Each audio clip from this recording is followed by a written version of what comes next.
예전에 한국에서 JTBC 방송국에서 우리 사랑할 수 있을까라는 드라마를 방영한 적이 있습니다. 드라마를 제가 보지 않아서 어떤 내용인지는 정확히 모르겠지만 39살 먹은 여자 세 분이 29살 때처럼 사랑할 수 있을까라고 하면서 자신의 처지와 상황에 맞게 그들의 사랑을 풀어내는 드라마라고 제가 인터넷으로 서치를 해서 그 요약을 알아냈습니다. 그 드라마에서 우리가 서로 사랑할 수 있을까? 이 제목이 너무나 기억에 강렬하게 남아서 기억하고 있습니다. 우리 함께 생각해 볼까요? 따라해 볼까요? 우리 사랑할 수 있을까요?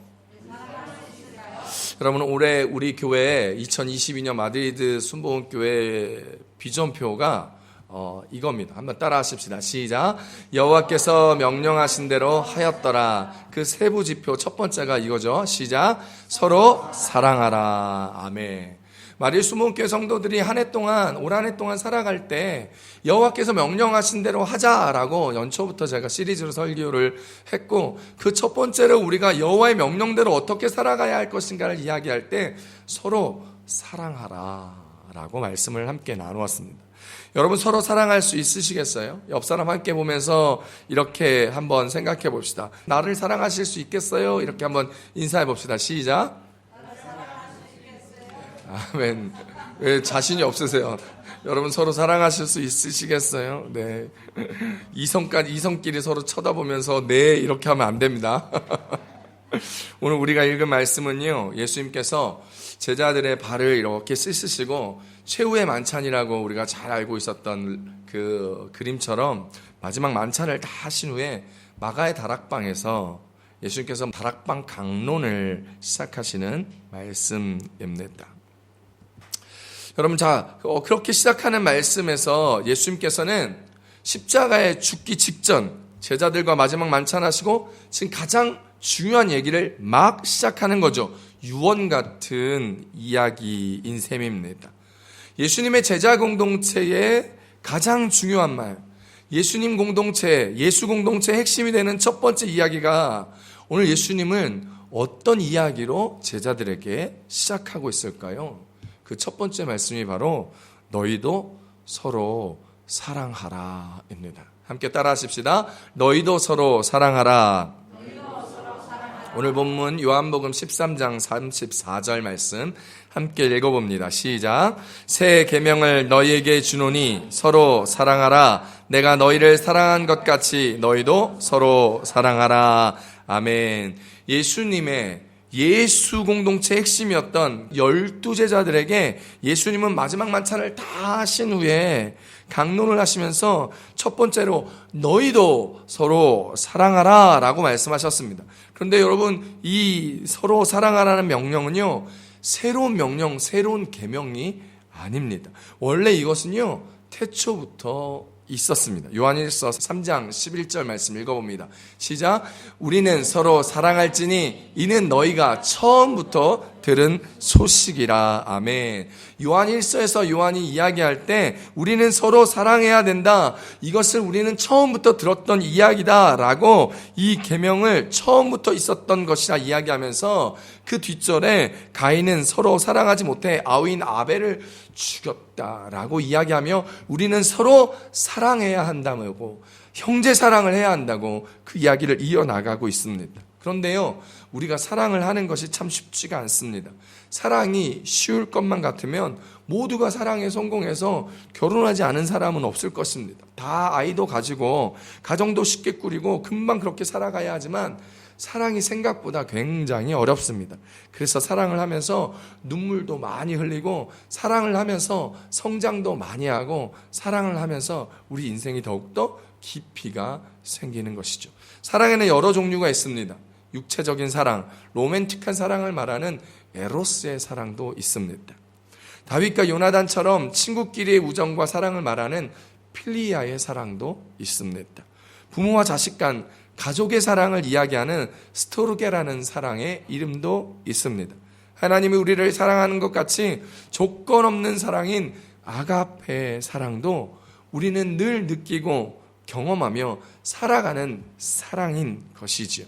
그런데 오늘 본문에서 하나님께서 우리에게 사랑하라고 말씀하시는 것은 하나님께서 친히 우리에게 사랑하셨던, 아무런 조건 없이 그분의 생명조차도 우리에게 내어주셨던 그 사랑, 바로 아가페의 사랑, 무조건적인 사랑인 것입니다. 사람들은 기독교를 정의할 때 사랑의 종교라고 말합니다. 그 이유는요, 하나님이 사랑이시기 때문입니다. 예수님의 삶과 사역이 곧 사랑이었기 때문에 그 따르는 자들이 믿는 종교를 사랑의 종교라고 이야기합니다. 예수님은 제자들에게 서로 사랑하라 말씀하시면서 그 앞에 토시 하나를 이렇게 달아 놓으셨습니다. 그 토시가 뭐냐 하면 내가 너희를 사랑한 것 같이입니다. 그냥 서로 사랑하라는 게 아니라 내가 너희를 사랑한 것 같이 너희도 서로 사랑하라라는 것이죠.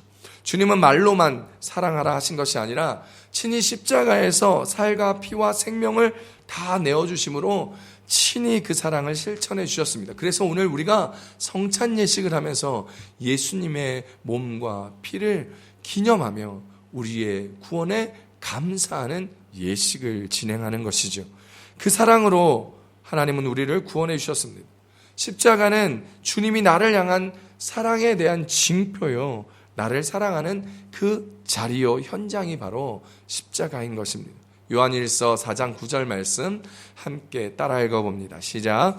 하나님의 사랑이 우리에게 이렇게 나타난 바 되었으니 하나님이 자기의 독생자를 세상에 보내심은 그로 말미암아 우리를 살리려 하심이라. 아멘. 하나님의 사랑이 우리에게 이렇게 나타난 바 되셨다고요. 어떻게요? 십자가로 말미암아, 이 땅에 주님이 보내심으로 말미암아 그렇게 하나님의 사랑이 우리 가운데 나타내시사 그 사랑의 결과가 바로 우리를 살려내신 결과로 이어진다라고 성경은 이야기합니다.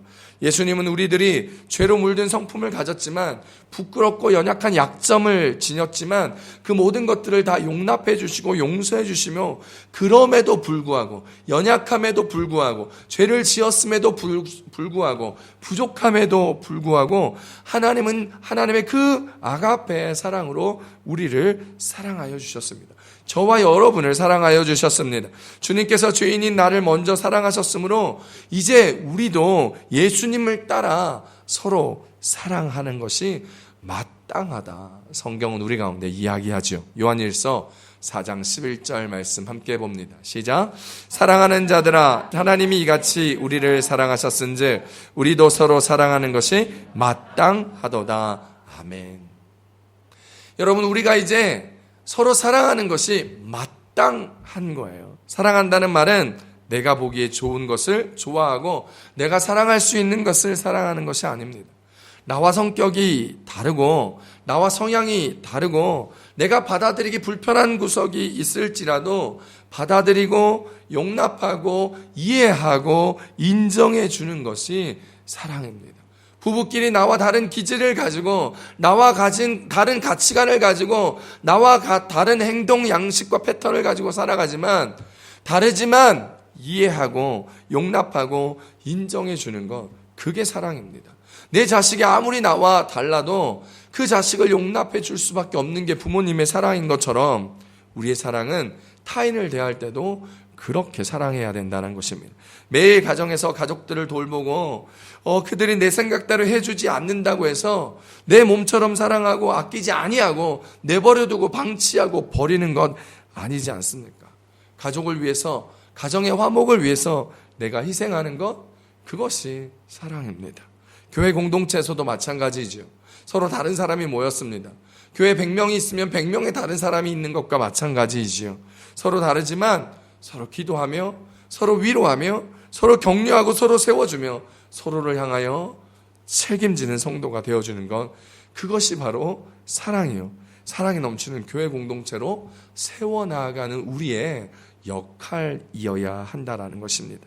교회에서 사랑하기 바로 힘든 것은 나보다 잘 나가고 나보다 예쁘고 나보다 돈 많고 여러모로 세상 기준으로 나보다 좀 더 나아 보이면 사랑하기보다는 질투하기가 쉽기 때문에, 그래서 쑥덕쑥덕 서로 당을 짓고 누군가를 비난하고 판단하기에 쉽기 때문에 교회에서 사랑하기가 참 어렵지만, 정말 오늘 처음 제가 말씀드린 것처럼 우리 정말 사랑할 수 있을까요? 영국 런던 동부 지역에 38년간 감리교 목사로 사역하셨던 렉스 목사님이라고 계셨습니다. 그 렉스 목사님이 어느 날 비신자였던 주변 동네에 노인분이 몹시 아프다는 이야기를 듣고 그분을 찾아갔습니다. 목사님은 노인에게 복음을 전하였지만 그 노인은 고개를 돌린 채 한마디도 하지 않고 아주 찬바람이 쌩쌩 불었습니다. 그리고 가지고 간 약을 전해주면서 몸을 좀 잘 추스리시라고 이야기해 주었습니다. 목사님은 나가기 직전에 그 집의 방바닥을 이렇게 그 집의 바닥이 차고 부엌에 음식이 하나도 없고 식량이 다 떨어진 것을 우연히 발견하게 되었습니다. 그리고 그 목사님은 신방을 마친 후에 그 노인의 집으로 2덩이의 양고기를 배달시켜 주었습니다. 그리고 그 렉스 목사님이 며칠 후에 다시 방문하였더니 그 노인분이 조금은 친절하게 대해주고 말도 받아주는 것이었습니다. 그리고 그 렉스 목사님이 그 노인과 이야기하고 나서 또다시 양고기를 주문하여 그 노인분의 집에 배달시켜 드렸습니다. 그 노인의 3번째 신방 때는요, 더 많이 달라져 있었습니다. 목사님과 이야기를 잘하고, 그리고 렉스 목사님이 예수님을 전했을 때 예수님을 영접하는 기도를 드렸습니다. 그리고 렉스 목사님이 그 이후에 영국에 순회 설교를 하고 런던으로 돌아와 보니 그 노인분은 돌아가시고 말았던 것이지요. 그런데 그 노인이 죽기 전에 유언을 남겼다는 것을 알았습니다. 그리고 그 유언의 편지를 보게 되었습니다. 렉스 목사님께 전해 주십시오 라고 썼던 그 편지에는 이렇게 마무리하며 이야기하였습니다. 이제 저는 하나님께로 돌아갑니다. 그러면서 마무리에 이처럼 나를 하나님께로 돌아가게 하고 나를 변화시킨 것은 렉스 목사님의 설교가 아니라 목사님께서 주셨던 양고기였습니다 라고 그 편지의 마무리를 하였습니다. 사랑은 말이 아니라 행동이어야 합니다. 사랑은 받는 것이 아니라 주는 것이어야 합니다.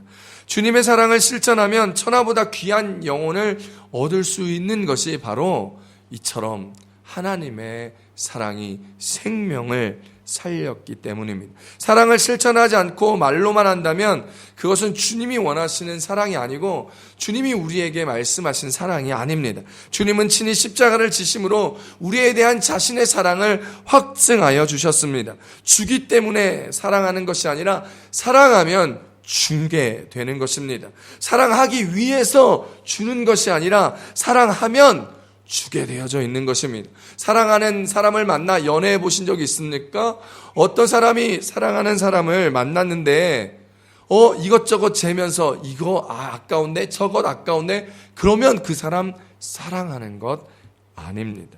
사랑하면요 어쩔 수 없이 주고 또 주게 되어져 있습니다. 요한일서 3장 17절에서 18절에 이렇게 이야기합니다. 시작.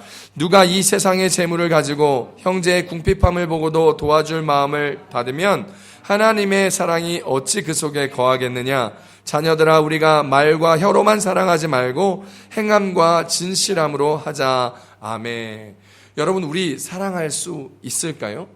우리 말로만 서로를 사랑하고 말로만 교회 성도들을 사랑한다 하지만 우리는 주는 사랑입니까? 사랑을 받는 것을 즐겨 합니까?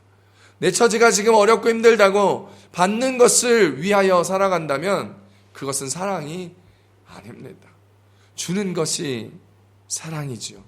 말과 혀로만 하는 것이 아니라 행함으로 하는 것이 사랑이라 성경은 여러 차례 이야기하고 있습니다. 예수님께서는요, 마지막 때가 되면 불법이 성행하게 돼서 많은 사람들이 사랑을 할 줄 모른다 얘기했습니다. 많은 사람들의 사랑이 식어갈 수밖에 없는 시대가 될 것이라 이야기합니다. 마태복음 24장 12절 말씀입니다. 시작. 불법이 성함으로 많은 사람의 사랑이 식어지리라. 아멘. 우리는 지금 사랑이 식어지는 시대를 살아가고 있습니다. 여러분 무전여행이라는 이야기 들어보셨습니까? 나 때는 라떼 이야기인데요. 제가 어릴 때만 해도 여전히 무전여행이 가능했던 시절이었습니다. 한국의 시골을 가면 배고프다 그러면 시골에서 아무 집에나 들어가 밥 한 끼를 먹을 수 있는 시절이었고, 제가 부모님 집에 근처에 있을 때도 식당에서도 밥을 얻어 먹을 수 있는 제가 어릴 적 시절이었는데, 요즘은요 사회관찰 카메라 같은 것을 해도 배고파서 밥 좀 달라 그러면 주시는 분들도 있지만, 많은 사람들이 나도 어려운데 저리 가라고, 장사 안 된다고 이렇게 내치시는 분들도 참 많아졌습니다. 쉽지 않습니다. 직장에서도, 가정에서도, 심지어 교회에서도 사랑이 식어져 가는 시대를 살아가고 있습니다. 그러므로 마지막 시대를 살아가는 우리는 더욱 교회 안에서, 더욱 가정 안에서 서로 사랑하며 살아가야 합니다. 예수님이 우리를 사랑하는 것 같이 더욱 열심히 서로를 사랑할 수 있는 우리에게 성도님들 되시기를 우리 주 예수님의 이름으로 축복합니다. 축복합니다.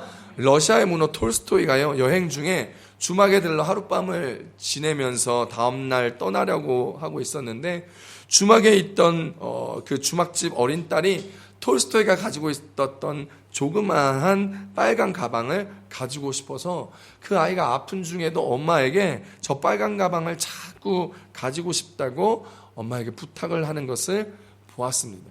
이 톨스토이가 여행 중이었기 때문에 여행을 마치고 돌아올 때 이 아이에게 빨간 가방을 주어야 되겠다라는 생각을 했습니다. 그런데 여행을 마치고 빨간 가방을 주려고 그 주막에 다시 방문했을 때 아이는 이미 죽고 없었습니다. 톨스토이는 마지막 소원을 들어주지 못한 그 아이에 대하여 후회하면서 안타까운 마음에 아이의 무덤에 비석을 세우는데 이런 거를 새겼습니다. 사랑을 미루지 말라라고 말입니다. 인생의 가장 중요한 일은 지금 사랑을 베푸는 것입니다.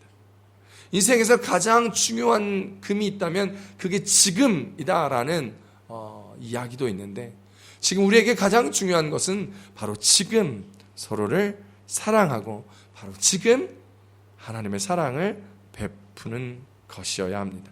사랑을 받으려 하지 마시고 사랑을 주는 성도님들 되시기를 축복합니다. 주는 사람이 복된 사람이다 라고 성경은 이야기합니다. 사도행전 20장 35절을 쉬운 성경을 함께 읽어보도록 하겠습니다. 시작. 나는 모든 일에서 여러분에게 모범을 보였습니다.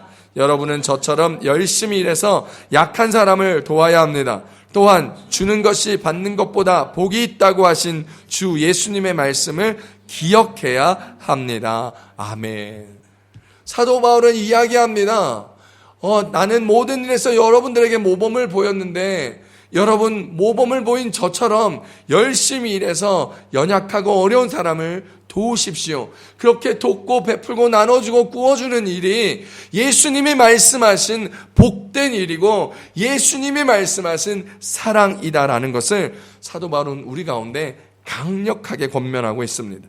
예수님이 우리에게 생명까지도 주신다면 우리를 사랑한 것 같이 우리도, 교회 성도님들도, 가정에서도, 직장에서도, 교회에서도 주님이 사랑하신 것처럼 교회를 사랑하고 이웃을 사랑하고 성도를 사랑하며 어렵고 힘든 사람들을 도와주고 베풀어주고 구워줄 수 있기에 합당한 저와 여러분의 삶이 되기를 축복합니다. 여러분 그러려고 돈 버셔야 돼요.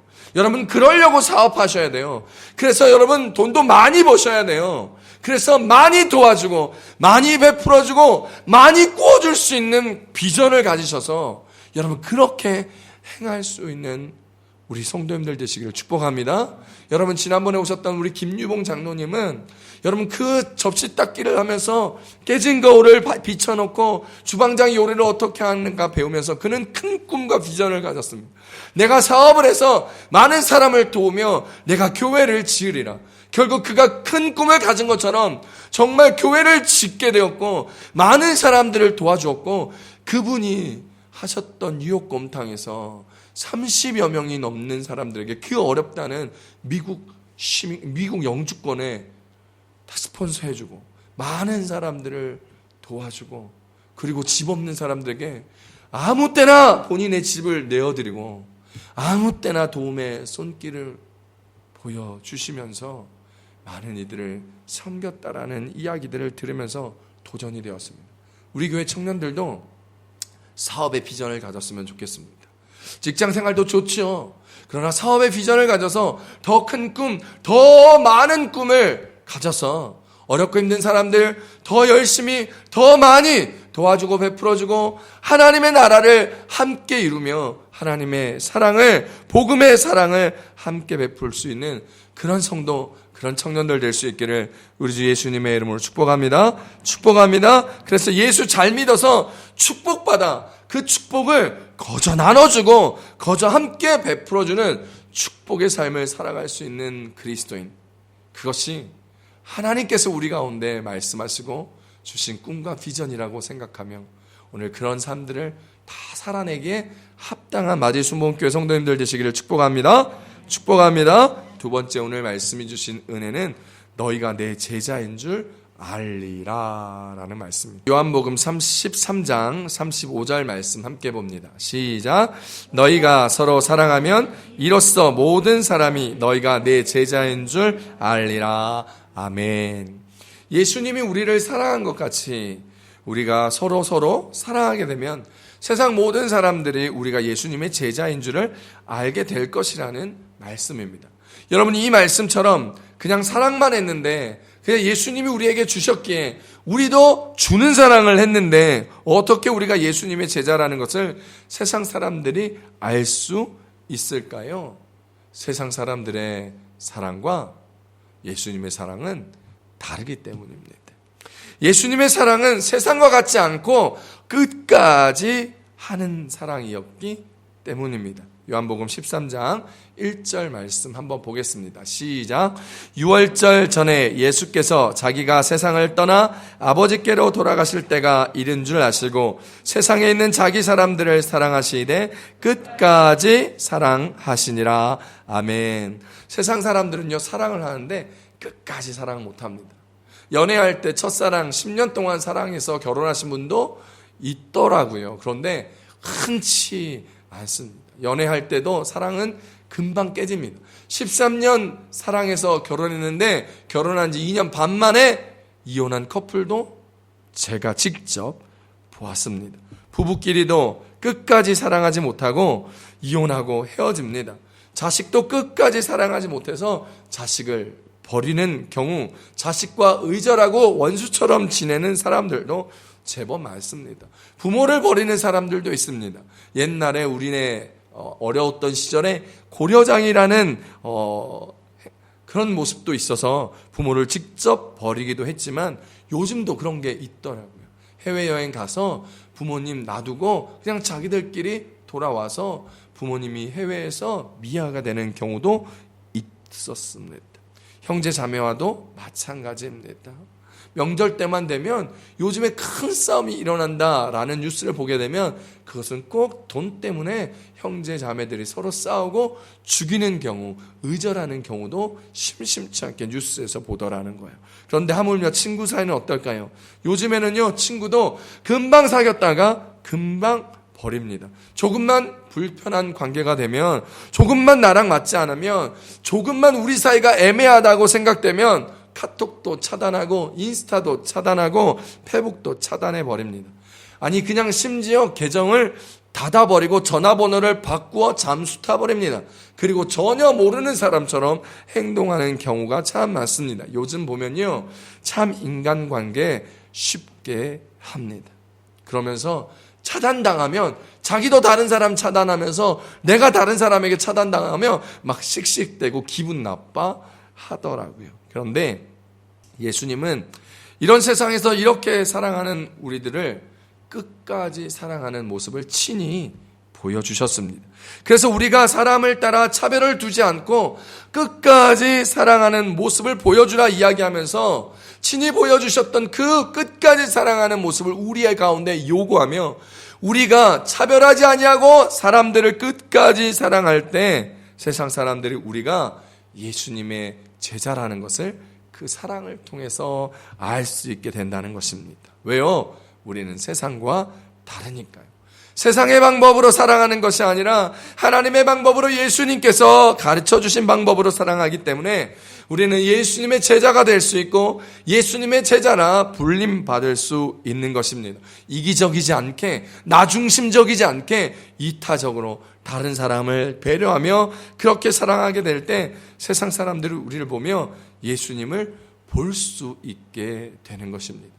세상에서는 발견할 수 없는 사랑, 차별하지 아니하고 끝까지 사랑하는 그 사랑, 예수님께서 하신 그 사랑이 우리 가운데서 발견되어 어렵고 힘든 사람을 차단하지 아니하고 다툼 없이 여전히 희생하고 손해보는 것 같은 사랑을 끝까지 바보같이 계속해 나아갈 때 세상 사람들은 우리를 바라보며 예수님을 보게 되고 예수님을 알게 된다는 것입니다. 사랑하는 성도 여러분, 성도라는 뜻을 알고 계시지요? 성도라는 뜻은요, 거룩한 무리들이라는 뜻입니다. 성도 여러분들, 그리스도인이시지요? 그 그리스도인은요, 그리스도께 속한 사람이라는 뜻입니다.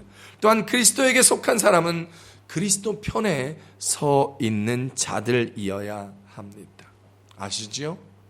그리스도와 함께 죽고 그리스도와 함께 살아가는 사람을 성도요, 그리스도인이라고 부릅니다. 이제 우리는 예수님이 우리를 사랑한 것 같이 서로 끝까지 사랑함으로 예수 그리스도의 제자가 된 것입니다. 그 제자됨의 그 기준이 서로 사랑하는 것, 그런데 끝까지 사랑하는 것이라 성경은 이야기합니다. 자, 그렇다면 그렇게 끝까지 사랑할 수 있는 우리들을, 제자된 우리는 어떻게 살아가야 할까요? 공동체 안에서 무리한 행동을 하면서 여러 사람들, 아프게 하는 사람들 어떻게 우리 끝까지 사랑할 수 있을까요? 공동체 안에 머물면서 공동체 안에서 늘 부정적으로 말하고 부정적으로 평가하고 사람들을 욕되게 하는 사람들을 어떻게 사랑할 수 있을까요? 나의 등 뒤에서 나를 비난하고 나의 명예를 실추시키며 급기야 비수를 꼽기까지 하는 그 사람을 어떻게 사랑할 수 있을까요? 여기에 대한 주님의 대답은 그들을 사랑하면 내 제자가 될 것이다 라는 것입니다. 그런 사람도 사랑할 수 있는 우리, 그런 사람을 끝까지 사랑할 수 있게 될 때 우리는 주님의 제자가 된다라고 이야기하죠. 요한일서 4장 20절 말씀입니다. 함께 보겠습니다. 시작.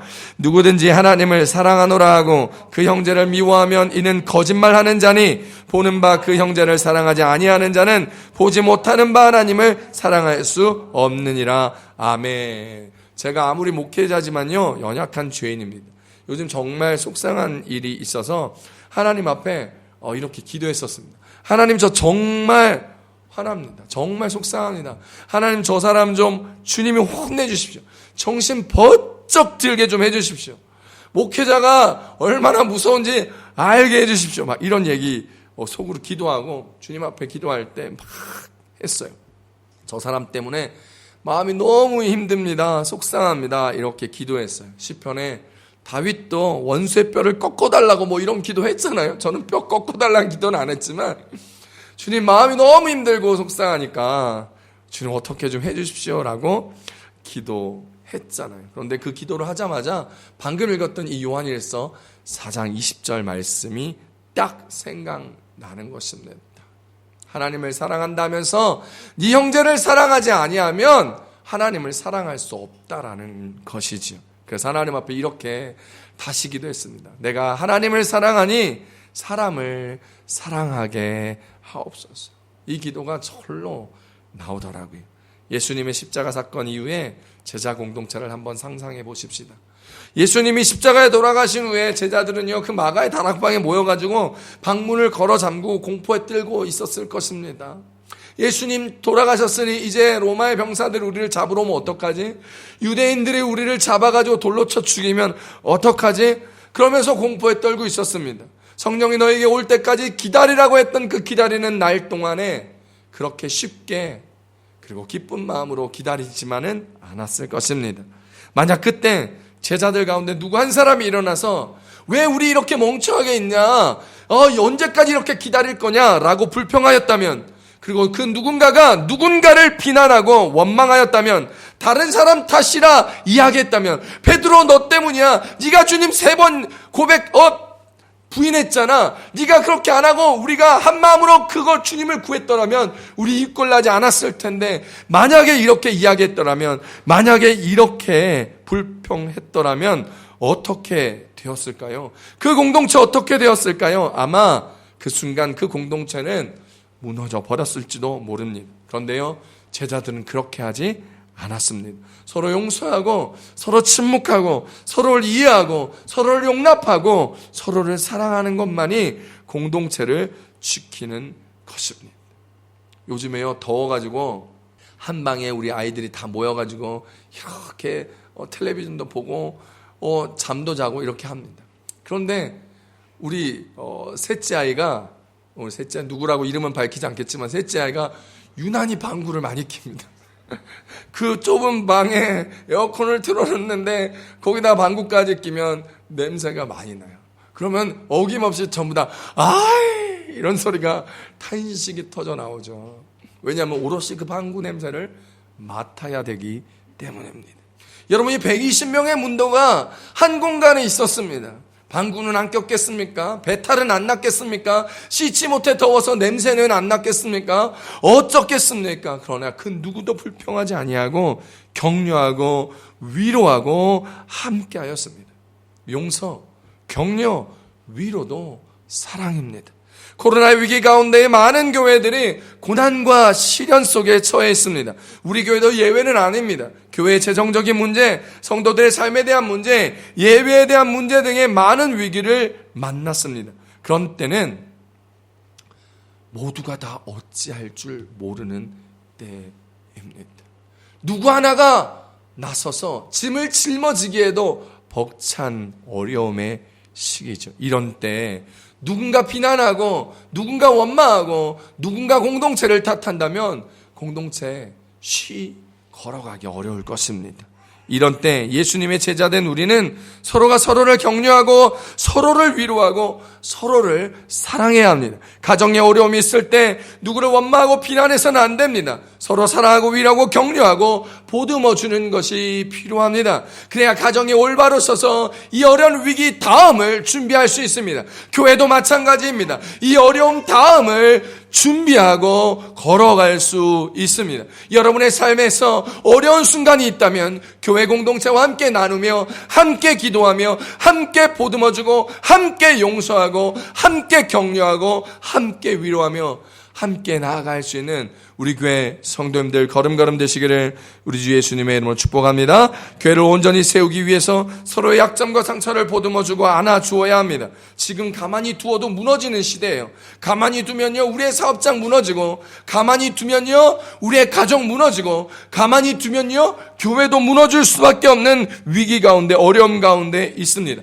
각자가 서 있기도 힘이 들 때이지요. 세상에 지쳐 교회를 찾아오고 직장의 위기 가운데, 직장을 잃어버릴 수 있는 위기 가운데 불안한 얼굴을 하고 교회에 왔을 때, 건강이 힘들어 교회에 왔을 때, 뭔가 일이 진행되지 않아 교회에 왔을 때, 일이 막혀가지고 내 뜻대로 안 돼서 고민이 많고 머리가 아플 때, 그렇게 교회에 왔을 때 꼭 필요한 것은 사랑과 위로와 격려, 그리고 기도라는 사실을 기억하시기 바랍니다.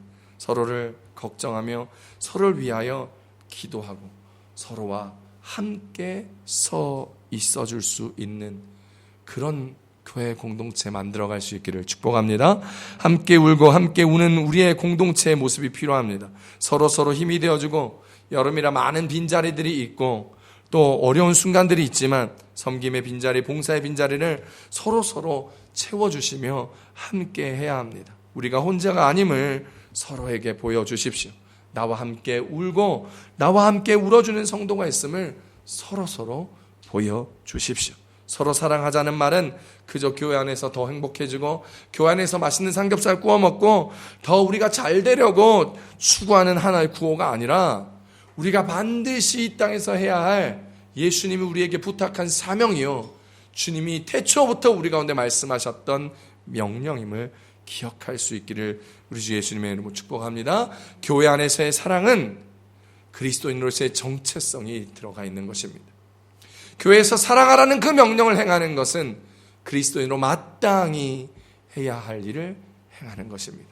내 가족처럼 내 성도를 사랑하고, 내가 먹는 것을 기뻐하는 것처럼 함께 먹는 것을 기뻐하며, 나를 위하여 기도하는 것이 소중한 것처럼 다른 성도를 위하여 기도하는 것을 소중히 여기는 그런 성숙한 그리스도인. 그래서 새 계명을 너희에게 주노니 서로 사랑하라. 내가 너희를 사랑한 것 같이 너희도 서로 사랑하라. 너희가 서로 사랑하면 모든 사람이 너희가 내 제자인 줄을 알리라.